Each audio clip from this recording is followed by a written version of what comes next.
In today's story, we will be discussing about Godwin Okpara, a name once celebrated in stadiums across the world, a defender who won Nigerian colours on global stage for Golden Eaglets and Super Eagles of Nigeria, and a man who walks the hallowed grounds of Paris Saint-Germain football club in France. This is how he was sentenced to 13 years in jail for abusing his teenage daughter in the presence of his wife in their Paris residence in France. But before we dive in deeper, here's the million-dollar question. What drove Okpara to commit such heinous crime against his own foster daughter? And why did those around him help him conceal such ungodly acts instead of reporting to the relevant authorities? Question 2. How did Godwin Okpara, a former sports star, conceal his darkest secrets from the world? Question 3.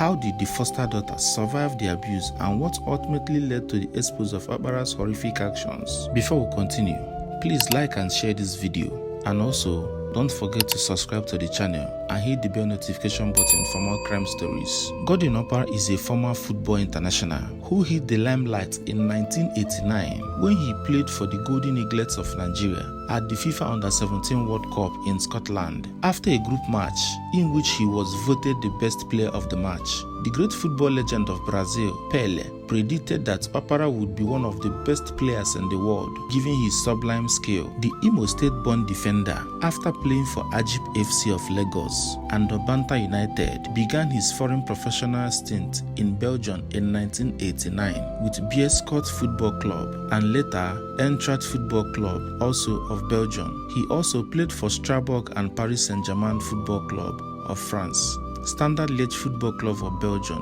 which he played for until 2005, before his trials began. Alan Ball, as he is fondly called by his admirers, featured at the France 98 World Cup. He also featured at the 2000 African Cup of Nations AFCON, where the Super Eagles lost via penalties in the final to Cameroon's indomitable Lions. And also he featured in Sydney 2000 Olympics, where he captained Nigeria's Sydney Olympic squad. In February 2001, the ex-Golden Eaglets and Super Eagles defender, a former Paris Saint-Germain player who was a member of the France 98 World Cup Super Eagles squad, Godwin Okpara, and his wife, Linda Okpara, adopted Tina Okpara. Tina was 13 years old then and an SS1 student in Nigeria. Godwin and Linda had tried to adopt Tina a year before, but she refused, insisting that she did rather stay and survive with her family. But her mother's subsequent demise forced her hands, and her father's new wife made life unbearable. The Okparas promised to give Tina a better life, so she boarded the plane and went for a new life in Paris, France. As she boarded the plane to Paris, someone should have warned Tina that she was being lured into a life of rape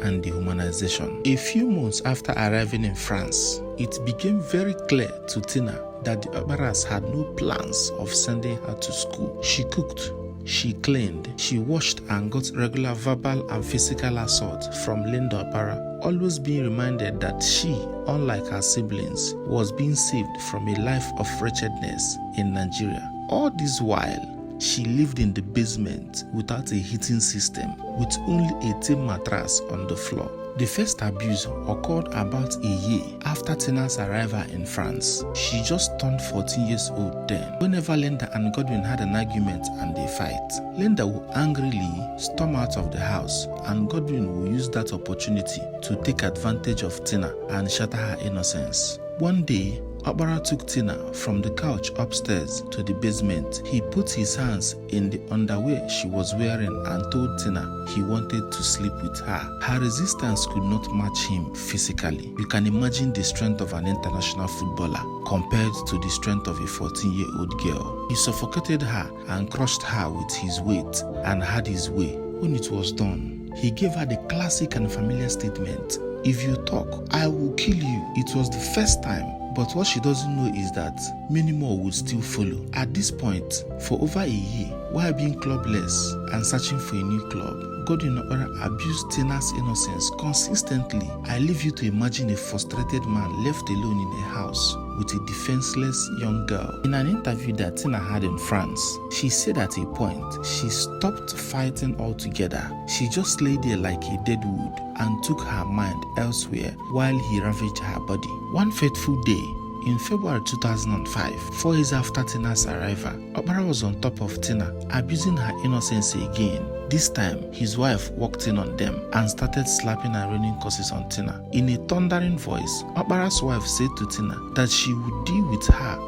for sleeping with the husband and that she would give her an ugly experience, that each time she would want to sleep with a man again in this world, she would remember the pain and torture she was going to inflict on her that day. Tina says she will never forget that day. Her hair was chopped off in handfuls with the blade connecting often with her skull. A mouthful of vodka was spat in her face. A syringe full of hot pepper sauce was pumped into her private part. A vodka bottle was also inserted in her private part. Linda Okpara also used a razor blade on Tina's private part and drew a deep line. Can we pause here a bit? Is this woman a human being? You caught your husband abusing the innocence of a minor instead of calling the relevant authorities. Instead, she is inflicting life-threatening injuries on this minor. This kind of wounds would definitely take time to heal, and the healing would be so painful.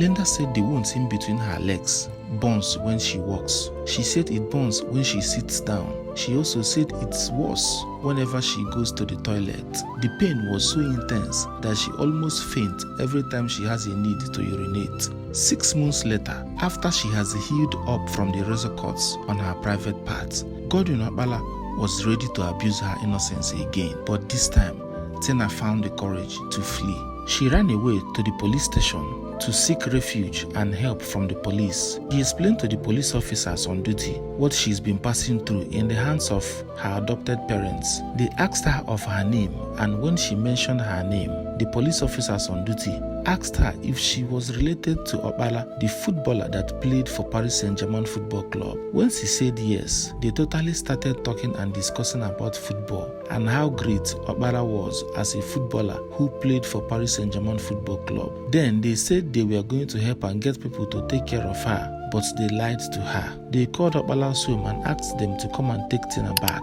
This abuse continued until Tina ran away from Okpara's house again. This time, fate was kind enough that she ran into a journalist and an activist who later took the case to the police and also got some human rights lawyers involved. In August 2005, after a few weeks of holiday in Lagos, Nigeria, Okpara returned to Paris to join his family. He was arrested on arrival at the airport by the French police on the charges of abusing the innocence of a 13-year-old girl he adopted. Okpara had 2 trials. After the first trial, he was jailed for 13 years. In this first trial, the man who had played for a football club as big as Paris Saint-Germain and had played in an African Cup of Nations final did not have a lawyer. After the sentence, his Paris house and all his bank accounts was confiscated by the French government. On appeal, a second trial was called and his sentence was reduced from 13 years to 7 years. His wife, Linda Okpara, accused of torture on the same person, was condemned to 15 years in jail. Well, after spending at least 5 years out of the 7 years jail term he got and attempting suicide twice, the French authorities agreed to release him ahead of the 7 years jail term on the condition that he will be deported to Nigeria after his release. Okpara lost his 17-year-old son to cancer. Their remaining children were scattered, living with strangers, fractured by a family's darkest secrets.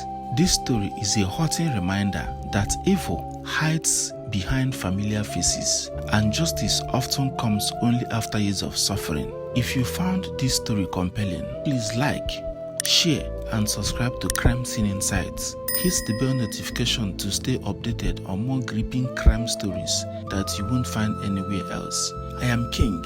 Until next time, stay safe and stay aware.